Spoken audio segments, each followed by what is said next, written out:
You didn't build your wardrobe, you collected it. The real reason why your closet or your wardrobe or your outfits feel immature or they still feel like a college girl even though you've graduated years ago is because you've been adding clothes to your closet on autopilot. Something was on sale, you bought it. A trend was everywhere, you got it. A shirt that you bought 5 years ago still technically fits your body, so it's still there. And yet you never stop to ask yourself, does this actually belong here?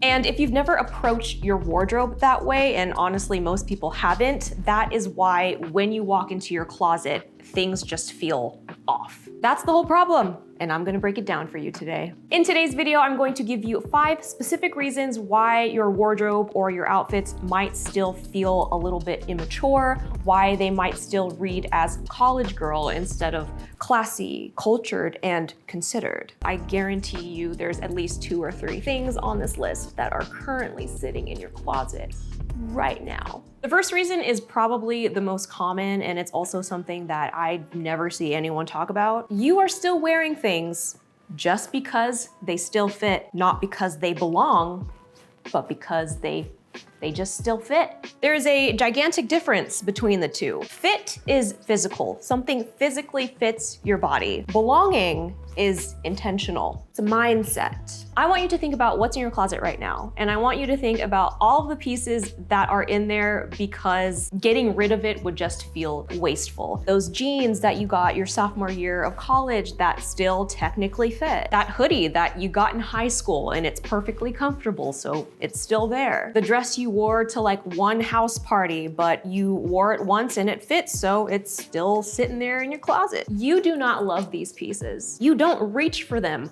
on purpose. You don't wear them because you're excited about them. You wear them because they're there. So if half of your closet is stuff you are tolerating, it makes sense why you would go in there and feel like nothing works, because nothing in there was chosen. Your 23-year-old self bought this clothing for your 23-year-old life. You are not 23 anymore. You have changed. Your life looks a little bit different, and yet your closet hasn't been updated to reflect that. And the good thing is that the fix is not complicated. All you have to do is go into your closet, pick up an item, and ask yourself one question. Does this still belong? Don't ask yourself, does it fit my body? Ask yourself, does it fit who I am right now?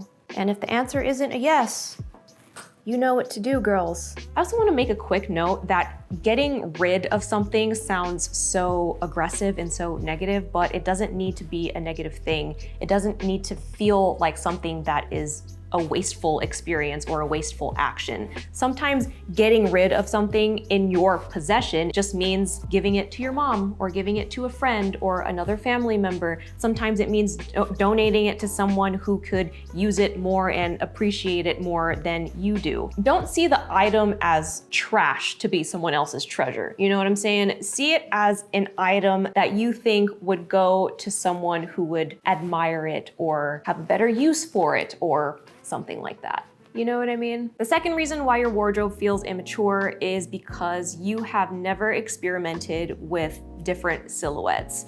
You probably have one default outfit or one default silhouette, and you've been wearing it on repeat for years, and you just never thought to try anything different. If you are a younger millennial like I am, it is probably a crop top and jeans, perhaps a bodycon dress on those days where, you know, it feels a little exciting. Probably some combination of tight on top and tight on bottom. But none of those things are bad. It's not a bad thing to wear a crop top and skinny jeans. It's not a bad thing to wear a bodycon dress. The problem is when that is the only shape that you've ever worn in your adult life. I have said this on my channel time and time again, but silhouette is one of the most powerful tools in dressing and in personal style. And it's also one thing that most women have never explored. What usually happens is that you find an outfit formula that you liked when you were 20 years old, or that was popular or trendy when you were 20 years old, and you just rode it all throughout your 20s or throughout your adulthood until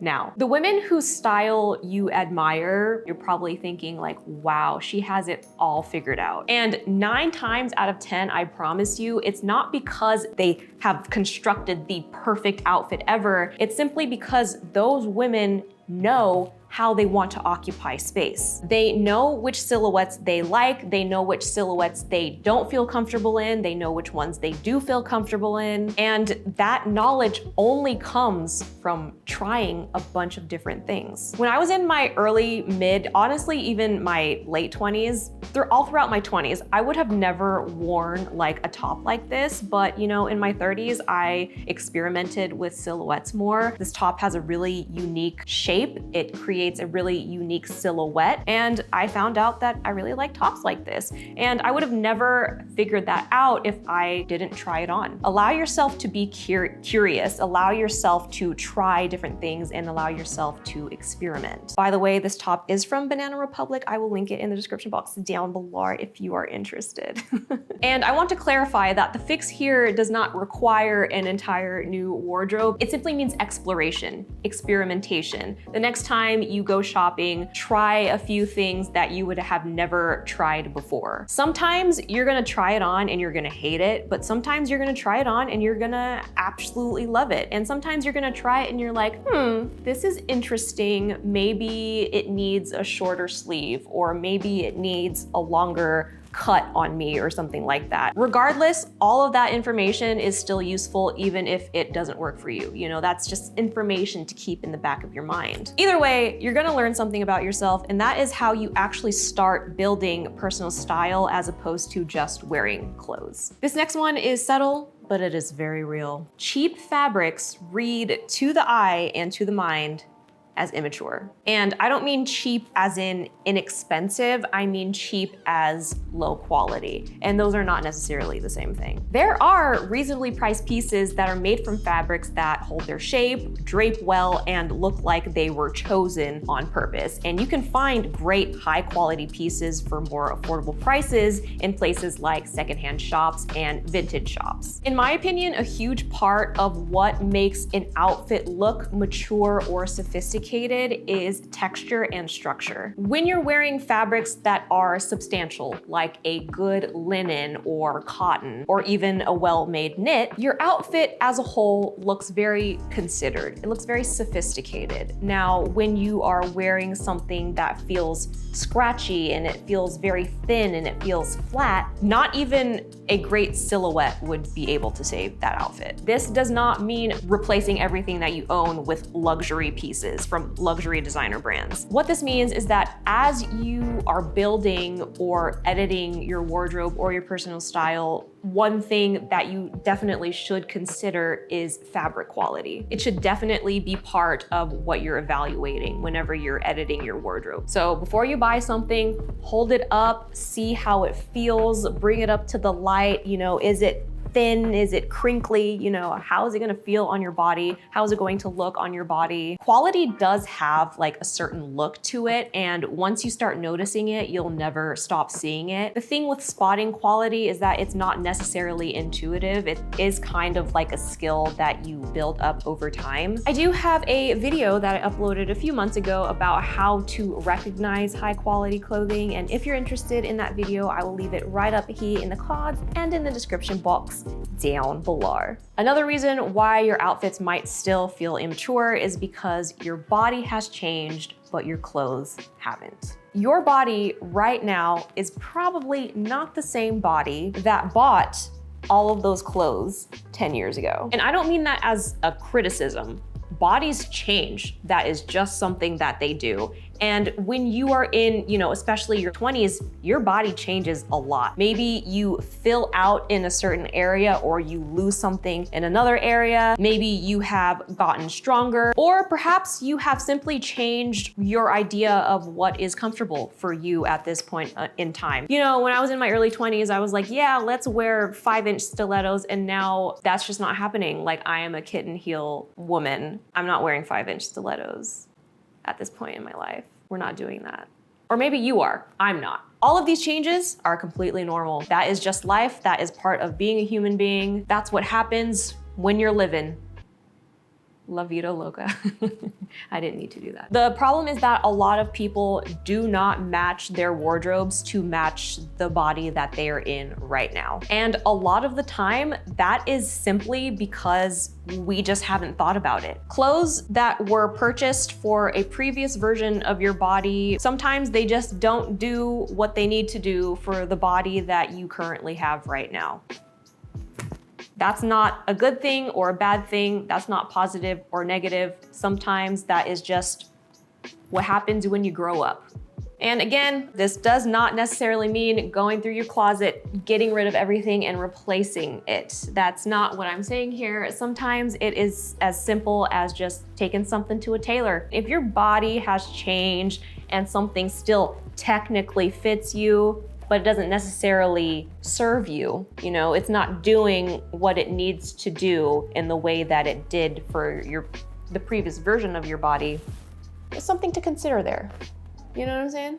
Now, this last reason is really the one that just ties everything together. You've never actually thought about your wardrobe before. And let me try to explain what I mean by this. I would say that most women have never really sat down and thought about their wardrobe as a whole, as a system even. Because that's really what a wardrobe is, in my opinion. I know that for me, especially in my early 20s, I used to shop based on vibes. I would leave the house when I was in the mood to shop, not with a plan, I just was in the mood to do some shopping. So I would go shopping. I would look at the mannequins and, you know, some things are trending and I would be like, yes, that is what I need to add to my wardrobe. Never really asked myself if I liked it necessarily or if it would fit my body proportions or if I would feel comfortable in it. I just saw that, you know, this is what's trending. It makes sense that I would buy this. And then I had the audacity to stand in front of an overcrowded closet and say to myself, I have nothing to wear. A wardrobe that is built on impulse is not a wardrobe. It is a pile of individual decisions that have nothing to do with each other. A wardrobe is intentional. It has pieces that work together. It reflects how you live, where you go, what you do, who you are right now. When you open it, there are options. You're not just like digging through a bunch of stuff and just hoping that something comes together. Most wardrobes are not built. They have been accumulated. And you can feel the difference. I have gone through this myself. A closet that has been collected will still feel like chaos even if it's organized, whereas an intentional or built wardrobe feels a lot clearer even when it's small or even when it's unorganized. I've been traveling a lot for the past 2 years and I've become very intentional about the travel wardrobe that I bring to every place that I go to. And even when my clothes are hanging around different areas of the hotel room because I, you know, washed it and like put it up to dry or whatever, I still have a lot of clarity of what my wardrobe looks like because I was very intentional when I packed it. You can still have that same feeling with your wardrobe at home for your full-sized wardrobe. So think about that. So what do you do with all of this information? Where do you start? I would say you start with an audit, start with a closet audit. You don't necessarily need to do a full closet clean out. You don't need to declutter every single piece that you purchased. You can just do like a little pass through, you know, just like touch each one of your shirts. And, you know, if something arises, a feeling arises and you're like, actually, I don't feel like this belongs here, you take it out. What you don't want to do is go through your closet and ask yourself, if I put this on my body, will it fit? What you need to be asking yourself is, does this belong? Does this serve who I am right now? I will be going a little bit deeper into this in the next few videos, so if you're interested, why don't you go ahead and hit that subscribe button if you haven't already. Thank you guys so much for watching this video. Again, subscribe if you haven't already. Give this video a like, and I will catch you guys next time. Peace!